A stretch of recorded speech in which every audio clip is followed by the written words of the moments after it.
This is Bjorn Friese for Phototouch Plus. Today I will be talking about how I shot this image and how I post-processed it.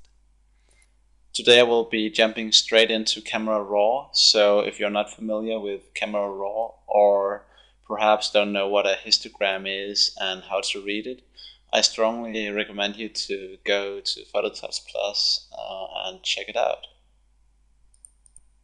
Now here we are inside of Camera Raw, and as you can see, this photo was taken with a relatively low shutter speed at 1/8 of a second, an ISO set to 200, and I was a bit distanced from the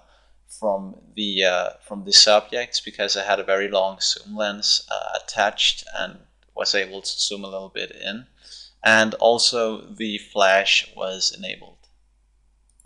So the reason why I chose these settings to shoot this image was because the light conditions were extremely bad and there were a lot of dancing people that made a lot of movement very fast. And this combined gave me really bad options for shooting this image. One of them was to pump up the ISO to like 800 or 1600 and then keep a pretty fast shutter speed. But that just gave images that wasn't satisfactorily sharp and had a lot of grain in them. I also tried just flash without a long shutter speed and without zooming in from a distance, but that just gave too much flash and not enough atmosphere coming through. So I chose this image as an in-between option, which enabled me to get the best from both options. So we want a very contrasted look for this image, and therefore I'm going to pump up the contrast, and then I'll also put in some fill light just to get some atmosphere coming through. And also I will pump up the clarity to a certain point right about there. The values that are here right now are not exact values. I'm just trying to feel my way and see what feels like the right option. There are no exact values. Editing photos in Camera Raw is not a science. So now that we have the right amount of contrast, I will convert this image into Grayscale. We will shift to the Grayscale panel here, and then we'll press the Convert to Grayscale. I'll choose Default to zero out all these options instead of the Auto one here. And then I will just play with the reds and oranges, which is the ones controlling the skin tones. First I'll just play a little bit with the orange slider here, and then the red slider here. And not much adjusting was necessary, as you can see. This was just to fine-tune. The default values here are perfectly fine. And now we are actually done in Camera Raw, and we will just press Open Image.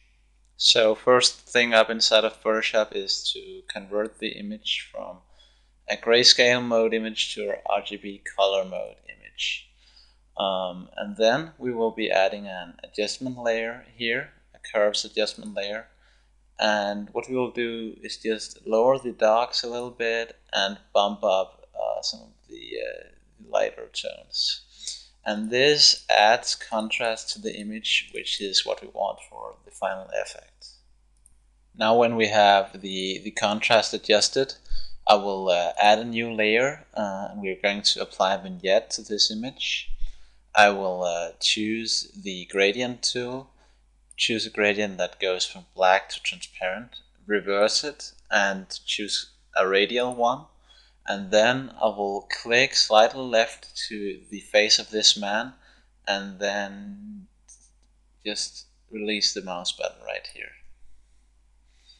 Then to make the vignette work like a vignette, I will reduce the opacity to about 15%, and this will add a very nice vignette which makes the focus go more towards this man. Okay, so now we come to the fun part, which is bringing back some colors, and we're going to apply a gradient map adjustment layer. And right now it's turning all the blacks into blacks and all the whites into whites. And what we want is for it to turn all the whites into a bright yellow and all the blacks into some sort of dark purplish color. So first we're going to adjust the light color stuff here, and we'll go for a yellow that is just around here, I think. Probably a little warmer. Yeah, this is better. Yeah, this yellow will go with. And then we will take a very dark purple around here. And let's say okay for that. So now we have successfully applied the gradient map and made the image a duotone yellow and purple image. So to finish off this image, we will add a little bit of contrast, and then we will bump up the sharpness. So first let's go into curves here, and then just keep the blacks where they are, but really give the whites quite a punch. And then let's go to the layers menu here, and just press Ctrl Alt Shift E to merge everything on a new layer. That would be Ctrl Alt Command E on a Mac, and then just go into the filters here and say sharpen on sharpen mask. Choose an amount of 100, a radius of 1.5 pixels. Press OK, and here we have our final image and result of this movie. Thank you very much for watching. I hope it has been instructive and that you can apply it on some of your own images.